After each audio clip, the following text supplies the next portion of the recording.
Morte?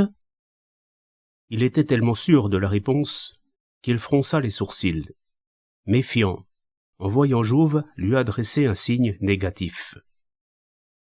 Elle est à l'hôpital de Brousse, rue de Bagnolet, dans le 20e.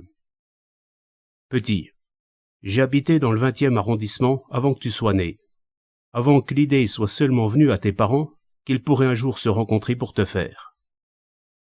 Jouve lui avait jeté sur les épaules un plaid qu'il emportait toujours au studio.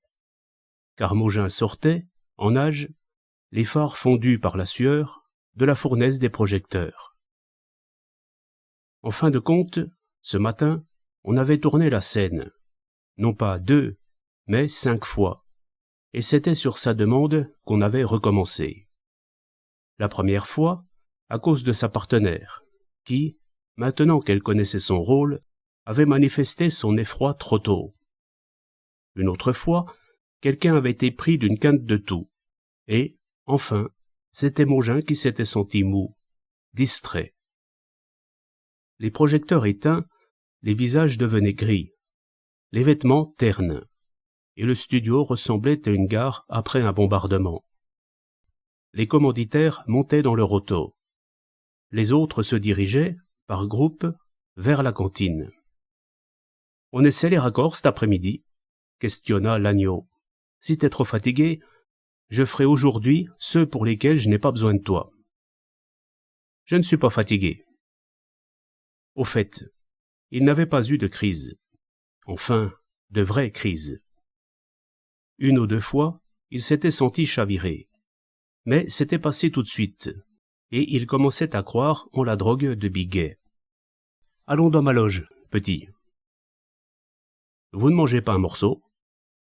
Tu me feras porter un sandwich de la cantine. » Il lui fallait toujours un certain temps pour redevenir lui-même. Et c'est d'une voix presque indifférente qu'il dit, en s'étendant sur une chaise longue, « Raconte. » « Elle n'est pas morte, mais elle ne va pas bien. Je crois avoir compris que c'est très mauvais. » Jouve se demandait s'il pouvait parler franchement ou s'il devait prendre des précautions. « J'ai eu l'infirmière chef du pavillon au bout du fil. Elle m'a annoncé qu'on l'a opérée la nuit dernière. »« À quelle heure ? » ?»« Vers minuit. » Donc, quand Mogin se trouvait avec Cadeau, dans le café Sinistre, après le théâtre, à forcer l'autre à boire du vin rouge qui l'écœurait. Après ? Rien. On attend. Elle n'a pas encore repris connaissance, et c'est ce qu'il y a d'inquiétant. Ils l'ont mise sous une tente à oxygène. Ils doivent être tous là-bas. Pardon ? Je dis, puisque ça t'intéresse. Et il enflait la voix, bourru, affirmant ainsi qu'il retrouvait sa personnalité. Je dis que son mari et sa belle-mère sont là, sans doute aussi des frères et des belles-sœurs si elle en a, à encombrer la chambre et les couloirs. Je ne sais pas. Passe-moi le stylo. Il n'avait jamais sur lui de quoi écrire, habitué qu'il était à ce qu'on lui tendît une plume ou un porte-mine, et Jouve en gardait toujours un assortiment dans sa poche. Va à la cantine et demande à Joséphine de me faire porter du café noir et un sandwich au jambon, sans gras. Il préférait être seul pour remplir le chèque, hésita sur la somme à y inscrire, pensa à un chiffre qui lui parut trop haut, un autre trop bas, fit une moyenne. Quand Jouve revint, il lui réclama une enveloppe et écrivit le nom de Cadeau. « Ça fait près de 2 heures que t'as téléphoné, n'est-ce pas ? » « Plus que ça, patron. »« Rappelle l'hôpital. Essaie d'avoir des nouvelles fraîches. » Il ne s'était pas démaquillé ni changé, pour les raccords. Il jouerait le même rôle. La loge était miteuse, avec un radiateur à gaz qui lui rappela sa visite au professeur Biguet et sa suée derrière la plaque de verre. Jouve parlait dans l'appareil, poliment, avec des phrases recherchées qui faisaient hausser les épaules à Mogin. Plaçant la main sur le micro, il souffla. « Elle est morte. Qu'est-ce que je dis ?» La question lui parut tellement stupide qu'il ne put qu'écarquiller les yeux. La conversation finie, seulement, Il grogna. Je le savais. La vieille chipie prétendra que c'est ma faute. Que c'est moi qui l'ai tué. On l'a bien opéré, n'est-ce pas? Oui. À minuit? À minuit 10. Ils viennent de me le confirmer. En elle-même, l'opération a parfaitement réussi. Donc, il n'y était pour rien. Argent ou pas argent, l'opération aurait eu lieu tout comme. La seule différence, c'est que Cadeau se serait probablement trouvé près de sa femme au moment où on l'emmenait sur un chariot dans la salle d'opération. À quoi cela aurait-il avancé? Tu vas dire à Alfred de te conduire à l'hôpital. Tu trouveras bien le pavillon. Tu y rencontreras plus que sûrement le dénommé Cadeau. Celui que j'ai déjà vu au théâtre? C'est le même. Un soupçon passa dans son regard, et il se demanda un moment si son secrétaire n'en savait pas plus long qu'il ne voulait le montrer. Il est arrivé de lui parler, au théâtre? Il m'a parfois demandé si vous étiez là, ou si vous alliez bientôt arriver. Tu lui remettras cette enveloppe. Il y a une réponse? Ou bien il la prendra, ou bien il ne la prendra pas. Il ajouta inutilement, je m'en fous. Pas de fleurs? Il n'y avait pas pensé. Il remarqua, sardonique, voilà l'avantage d'avoir reçu une bonne éducation. On pense aux fleurs et à la couronne. Des fleurs sont préférables, à mon avis. Attends, pendant que tu y es d'aller chez le fleuriste, il hésita. Tant pis. Tu feras porter une douzaine de roses à ma femme. Sans carte? Tu me vois envoyer ma carte à ma femme? Est-ce ainsi que cela se fait dans le beau monde? Pardon, elle saura évidemment que ça vient de vous. Évidemment. Il n'avait pas fini le mot qu'il se ravisait. Mais ma carte quand même. Puis il rappelait Jouve. Ne la mets pas, elle saura. Ne perds pas ton temps en route. Il attendit que Jouve fût sorti, que la serveuse eût apporté le café et le sandwich. Fatigué, monsieur Maugin? Est-ce qu'elle savait seulement ce que ce mot-là signifie? Elle croyait être fatiguée, le soir, parce qu'elle avait lavé quelques douzaines de bols et d'assiettes et qu'elle était restée debout toute la journée. Seul, enfin, à côté du sandwich dont il n'avait pas envie, il saisit le téléphone, composa le numéro de l'avenue Georges V, attendit, assez mal à l'aise pour penser que, cette fois, la crise commençait. Allô? C'était la voix qu'il connaissait bien, et elle ajoutait, naturellement, ici madame Maugin. Ces deux mots-là le frappaient pour la première fois, et il ne disait rien. Avait l'impression d'entendre le silence, sur la ligne, de sentir l'espace qui le séparait de l'avenue Georges V. Qui est à l'appareil? Sa voix s'enroua quand il répondit « C'est moi !» et, fonçant soudain, « Je voulais savoir si la petite est tout à fait bien. Il m'a semblé hier qu'elle commençait un rhume. » Alice se taisait à son tour. Était-elle fâchée? Émue? « Baba va très bien. Je viens de la coucher pour sa sieste, » disait-elle enfin.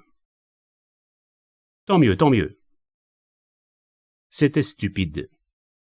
Il avait l'impression de se voir dans la glace, et il avait encore sa tête ahurie de Monsieur Tout-le-Monde. « Tu dîneras à la maison? »« Je crois que oui.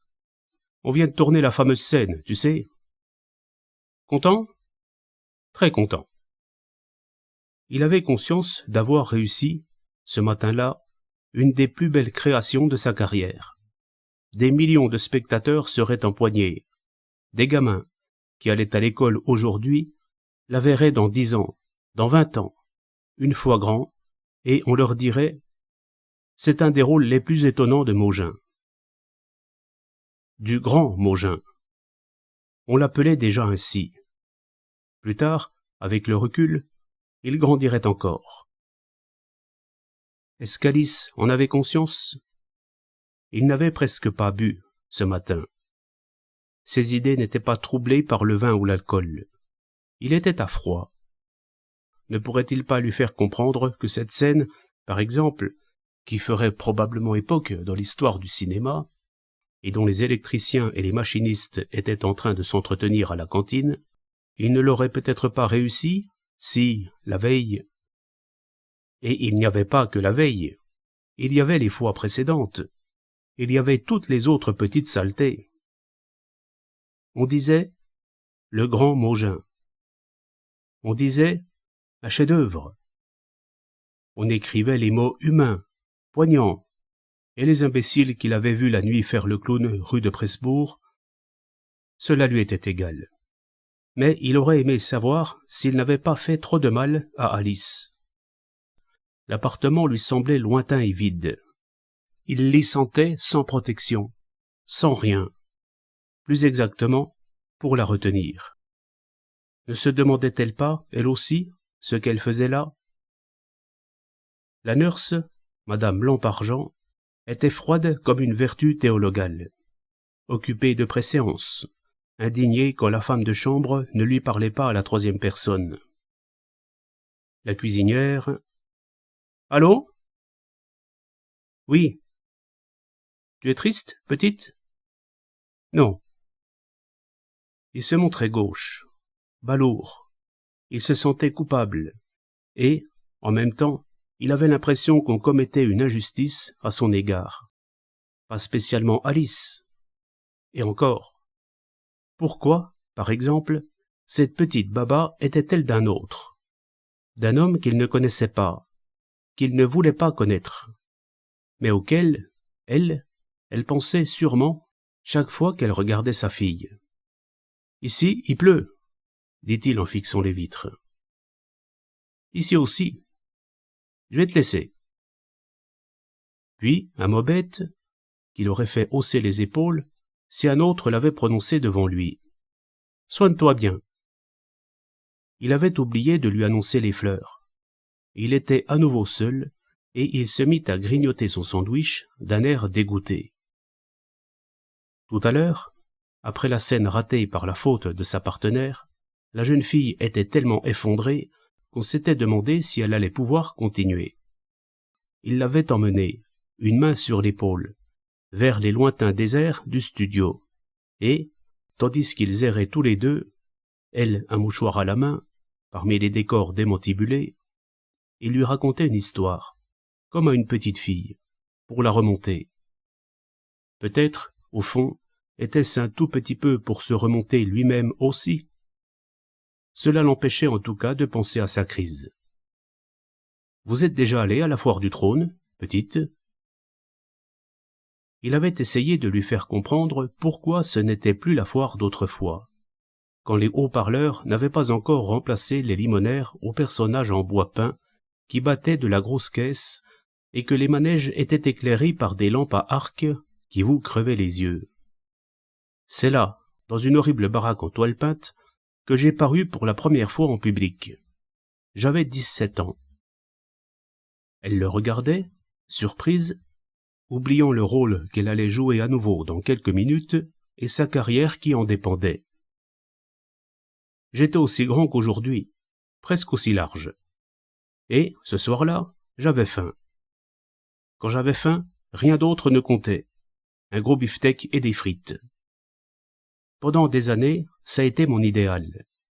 Des Malabars, sur une estrade, annonçaient une prime de 5 francs pour l'amateur qui mettrait Eugène Le Turc sur les 2 épaules en lutte libre. Tous les coups sont permis, mesdames, messieurs. À vous, militaire. Mais le militaire à qui on faisait mine de lancer le gant crasseux s'enfonçait prudemment dans la foule. J'ai levé la main. On m'a emmené pour me déshabiller dans un coin obscur, entre des cloisons de toile. Je suppose que t'es affranchi. Tu te laisses tomber au 2e round et on te donne 10 sous à la sortie. Sinon, je ne te conseille pas de faire la petite tête. J'avais décidé que j'aurais les 100 sous et j'ai mis Eugène Le Turc sur les 2 épaules, bien qu'il m'ait à peu près arraché une oreille avec les dents. Devant le public, on m'a remis une belle pièce en argent. Puis, au moment où je retournais dans le cagibi obscur pour me rhabiller, ils se sont jetés sur moi à 3 ou 4.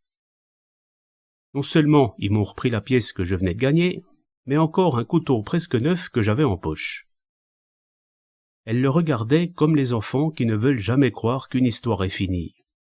« C'est tout, petite. Venez, nous allons jouer la scène du cocu et je suis sûr que vous la jouerez fort bien. » Elle ne devait pas voir le rapport. Il n'aurait pas pu l'expliquer lui-même. Il le sentait, sans plus. Il y avait, entre ceci et cela, des fils à peine visibles. Il avait reçu plus que son compte de coups de poing sur la gueule. Voilà. Et même des coups de vache. Quand il avait raconté cette histoire-là à Alice, car il la lui avait racontée aussi, un soir qu'elle était enceinte et qu'il promenait son gros ventre à Nice, près du casino de la Jetée, elle avait murmuré en lui caressant la main « Pauvre Émile ». Elle n'avait pas compris non plus.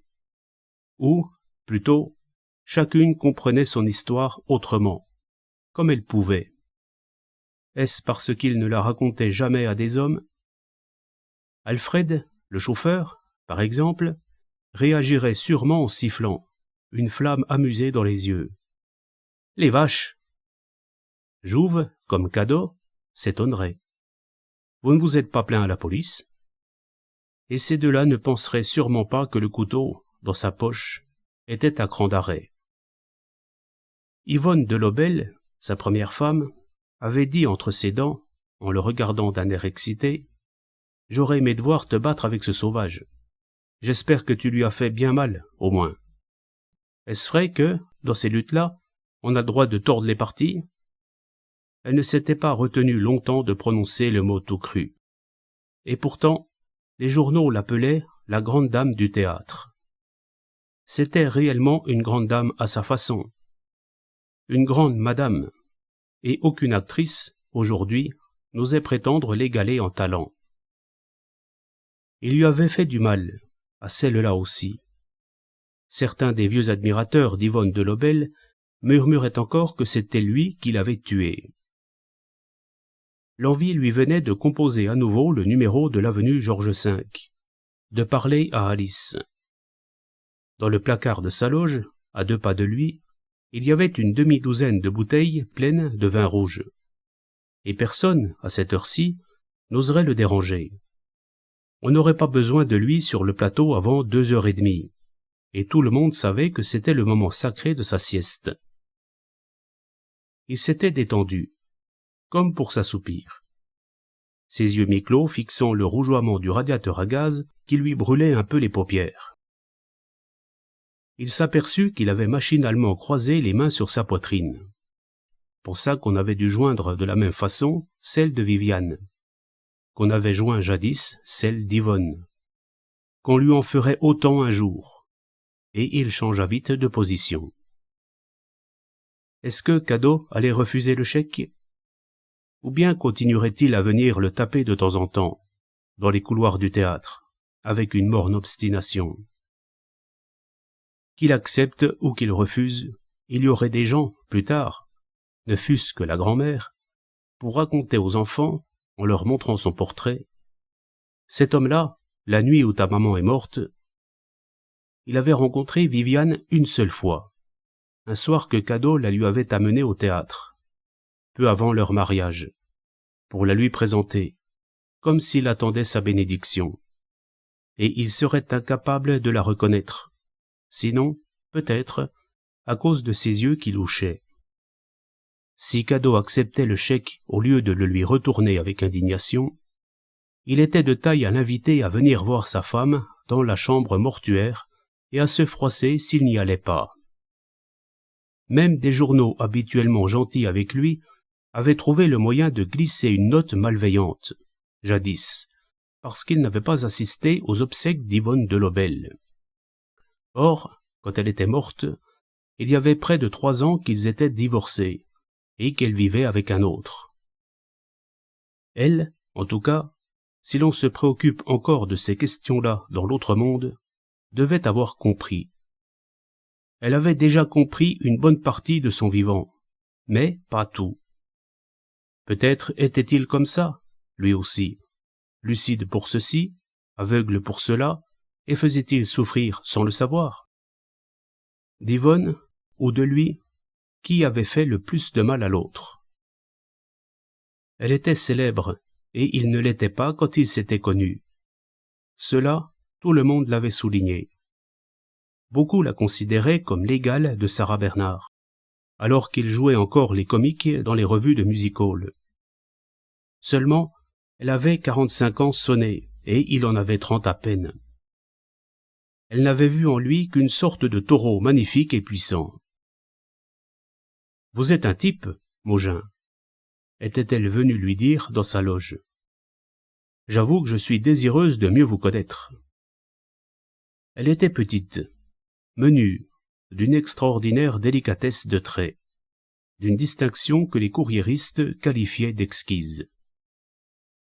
Cela ne l'avait pas empêché, le premier soir, comme il le faisait maintenant avec une figurante, de l'emmener dans son appartement de la rue Chaptal. Pendant 6 ans, il avait partagé sa vie, en tout cas son lit, et, dès le début, elle avait eu si peur de le perdre qu'elle avait exigé qu'il se marie. Il ne savait plus pourquoi il pensait tout à coup à elle. Ah si, à cause d'Alice, qui devait passer une journée mélancolique et grise dans leur appartement. À cause de l'autre aussi, la Viviane aux 5 enfants, à qui on avait enlevé les ovaires et qui ne s'était pas réveillée. À cause des vins rouges de cadeau, peut-être même à cause de la petite, à qui, tout à l'heure, pour la remonter, il avait raconté l'aventure de la foire du trône. Il lui arrivait de boire avant de connaître Yvonne de Lobel, mais elle buvait plus que lui. Le plus drôle, c'est qu'alors qu'elle était à peu près ivre tous les soirs, elle lui avait interdit l'alcool. « C'est différent », expliquait-elle avec son cynisme souriant. « Une femme qui a bu a des possibilités accrues de jouissance, tandis qu'un mâle devient lourd et impuissant. » Or, c'est le mâle qu'elle était allée chercher dans sa loge de music-hall, et qu'elle avait épousé, un mâle épais, brutal, dont elle caressait parfois, des heures durant, le corps muscle par muscle. « Raconte-moi encore l'histoire d'Eugène le Turc. » Elle interrompait son récit aux bons endroits. « Tu saignais fort ?» Elle lui rappelait au besoin un détail qu'il oubliait, et elle l'avait obligé à fouiller sa mémoire, nuit après nuit, pour y retrouver des aventures violentes ou sordides. « Explique-moi encore ce que Nico faisait à ta sœur. Attends, je vais me mettre dans la même pose qu'elle, et tu me le feras. » Elle avait tout lu, tout connu. Elle avait fréquenté et fréquentait encore les quelques douzaines d'hommes illustres, qui, pour l'histoire, sont comme le condensé d'une génération. Elle continuait à mener sa propre vie, traînant son taureau derrière elle. Parfois, elle s'amusait de ses gaucheries. « Il faudra que je t'apprenne à t'habiller, Émile. T'as une idée trop personnelle des accords de couleur. » Lui apprendre à manger aussi, à se tenir dans un salon. Elle essayait de lui faire lire les bons auteurs, mais ne soupçonnait pas qu'il pouvait être ou devenir quelqu'un par lui-même. Elle le trouvait plus à sa place au music-hall qu'au théâtre, sauf peut-être dans les gros vaudevilles du Palais-Royal. Lui en avait-il voulu?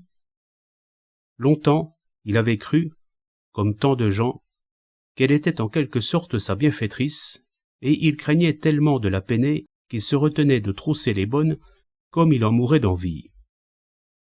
Elle était maladivement jalouse. Quand elle ne jouait pas elle-même, elle venait le surprendre au music-hall, et allait jusqu'à payer un machiniste pour lui rapporter ce que Maugin faisait. Certains soirs, trouvant l'alcool trop lent à agir, elle prenait de l'éther, et ces nuits-là finissaient par de dramatiques crises d'hystérie. 2 fois, il l'avait quittée. Les 2 fois, elle était venue se mettre à genoux dans sa chambre d'hôtel, suppliant, se traînant, menaçant de se tuer séance tenante. Et, les 2 fois, il l'avait suivie, tête basse, le cœur gros. Elle ne s'était pas tuée, cependant, quand il avait soudain disparu de la circulation, abandonnant la scène pour un temps, se cachant comme un voleur, ni quand il l'avait fait prier par son avoué de demander le divorce. Quelques mois plus tard, il l'avait rencontré avec un autre, son sosie par la taille et par la carrure, mais avec une face stupide de garçon bouché. Elle le savait. Elle avait pâli, lui avait souri avec amertume. Une première cure de désintoxication n'avait réussi que pour un temps assez court. En sortant de la seconde, un an plus tard, amaigrie, vieillie de 10 ans, elle était morte d'une dose trop brutale de morphine. Il tressaillit, fit un mouvement instinctif pour se raccrocher à quelque chose, ouvrit sur la pièce vide des yeux qu'il ne se souvenait pas d'avoir fermés, effrayé comme un enfant de se retrouver seul. Il eut peur de mourir, tout à coup. Il lui sembla que son sang ne battait plus de la même façon que d'habitude dans ses artères, que sa vision devenait trouble, et il se mit à prendre son pouls, se tournant vers la fenêtre pour s'assurer qu'on l'entendrait de l'allée s'il avait besoin d'appeler. On ne voyait que la pluie, le mur en briques sombres d'un studio, une porte de fer peinte en rouge et le toit luisant d'une auto. Il avait dû s'assoupir un moment, sans doute faire un cauchemar qu'il essayait en vain de se rappeler. Il se souvenait de tout ce qu'il avait pensé au sujet d'Yvonne. Mais il y avait eu autre chose après, d'effrayant, se terminant par une glissade dans le vide. Couillon. C'était bien sa voix, un peu changée, parce qu'elle résonnait dans la loge vide, mais sa voix quand même. Et, le matin, il avait réussi sa scène. Cela, c'était tangible. À l'heure qu'il était, on avait développé la pellicule, et l'agneau devait être occupé à la projeter. Lui n'avait pas besoin de la voir. Il savait. Il savait aussi qu'il avait besoin de se lever, de marcher jusqu'au placard et de se verser un plein verre de vin. C'était inéluctable.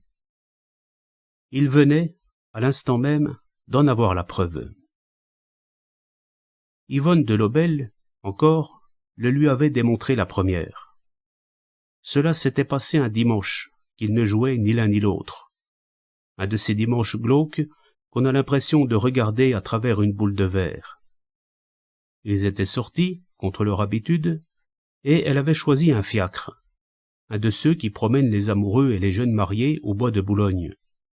Avait donné à voix basse ses instructions au cocher. « Où allons-nous ? » ?»« Tu verras. » C'était, pour elle, comme ce matin-ci pour lui, un jour où elle n'avait pas bu, un jour de gueule de bois qui suivait une nuit déchaînée. Ils avaient la chair vide, la peau meurtrie, avec des taches roses sensibles à l'air du dehors, des yeux que blessait la lumière crue. Le fiacre avait traversé Neuilly. C'était, qu'à un quart, dirigé vers Bougival. Cependant que l'actrice, perdue dans ses pensées, ne disait rien. À gauche, avait-elle ordonné une fois au bord de la Seine. Elle essayait de lire les réactions de Maugin dans ses yeux, et il n'en avait pas d'autre qu'un sommeil presque douloureux. C'était l'été. La plupart des théâtres étaient fermés, et cela leur valait ce dimanche creux. Et des couples se livraient au canotage. « Arrêtez, cocher !» Et lui, à mi-voix, « Regarde derrière cette haie. »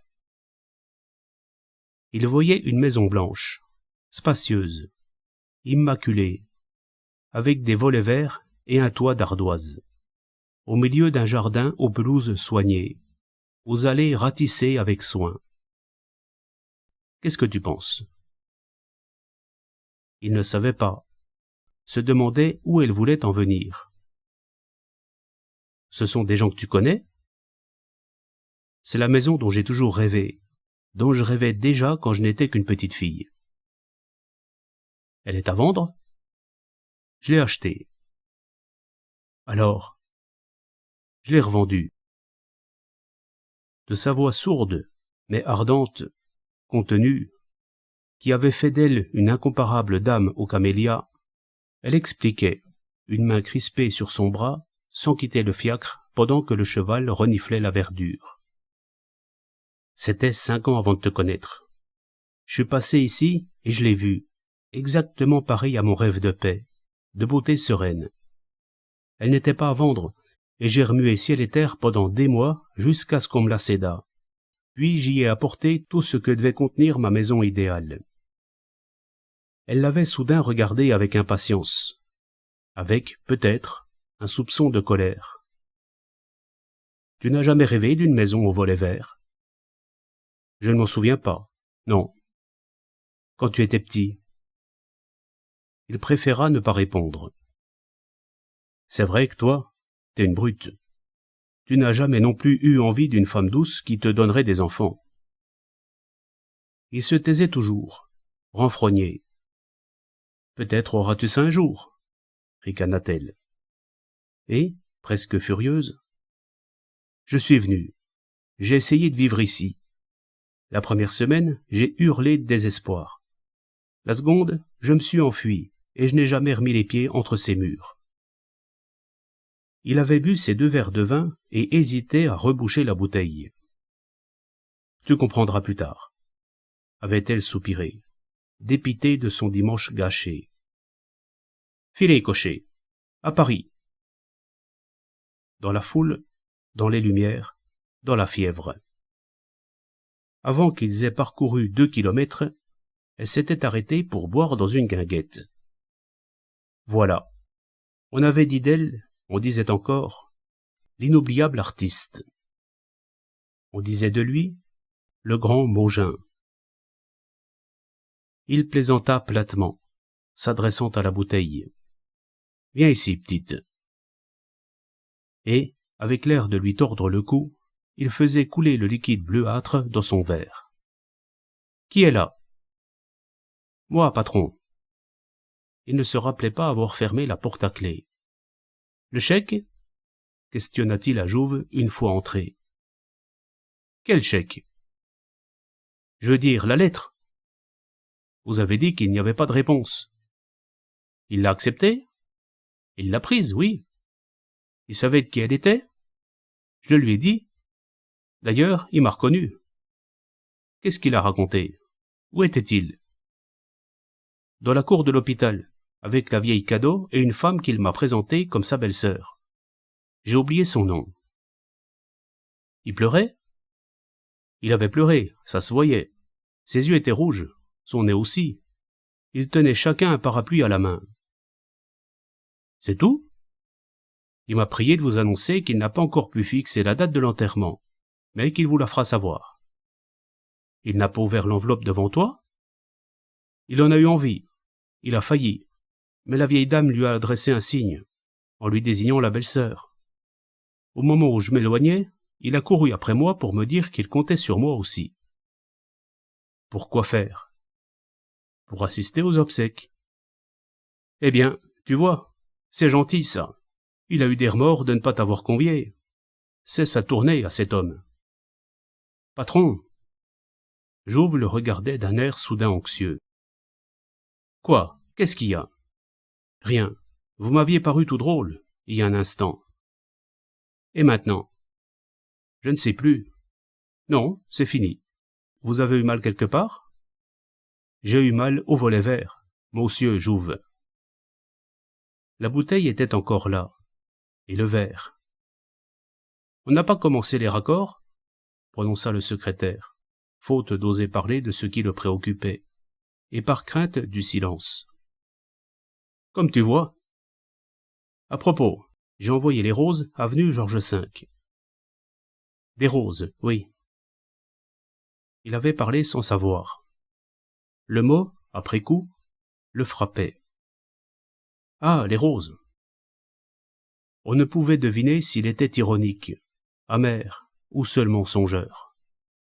Il retrouvait en tout cas son froncement de sourcils pour questionner. Combien? Une douzaine. Je ne te demande pas si tu as compté les fleurs. Je te demande combien tu les as payées. Je ne les ai pas payées. Je les ai fait porter à votre compte. sans demander le prix, comme ça, en grand seigneur, de sorte que ces voleurs pourront me compter ce qu'ils voudront. J'ai pensé, je t'ai interdit de penser, monsieur Jouve. Il reprenait vie, petit à petit. Les rouages s'engrenaient. Encore un verre de vin, et, à tout hasard, une pilule. Il y a des gens qui ne meurent pas à 75 ans, qui atteignent 80 et davantage. Il y a même des centenaires. Il ne dépasserait pas la dose, aujourd'hui. Cela lui arrivait rarement de dépasser la dose. Juste assez pour être d'aplomb sur ses grosses jambes, et pour ne pas s'embarrasser de conneries de volets verts et compagnie. T'as déjà eu envie d'une maison blanche à volets verts, toi? Je ne sais pas, patron. Peut-être un jour, une maisonnette dans le Midi, pas trop loin de la mer. Et une femme? Des mioches? Le hasard le fit regarder Jouve à ce moment-là, et il fut surpris de le voir rougir comme une fille. Dis donc, t'es amoureux, toi? Du coup, les oreilles du jeune homme devenaient cramoisies. Dis-moi son nom. Personne, patron. Tu refuses de me dire son nom? Il s'emportait, habitué qu'il était à la docilité de son entourage. Je vous jure, je t'ordonne de me dire son nom, t'entends? C'était absurde. Il devait être parfaitement grotesque. Il ne savait pas lui-même ce qui lui prenait, et voilà que son front se plissait, que ses yeux devenaient plus petits et plus aigus, soupçonneux, que sa bouche s'ouvrait pour une phrase qu'il ne prononça pas. Il fit seulement « Ah !» et, s'asseyant devant la table pour rafraîchir son maquillage, il ajouta sèchement « Va leur dire que je suis prêt à commencer. » Il le suivit du regard, dans la glace. 10 fois, dans l'après-midi, au cours des prises de vue, il se surprit à l'épier, et chaque fois qu'il eut à parler de lui à quelqu'un, il l'appela l'idiot.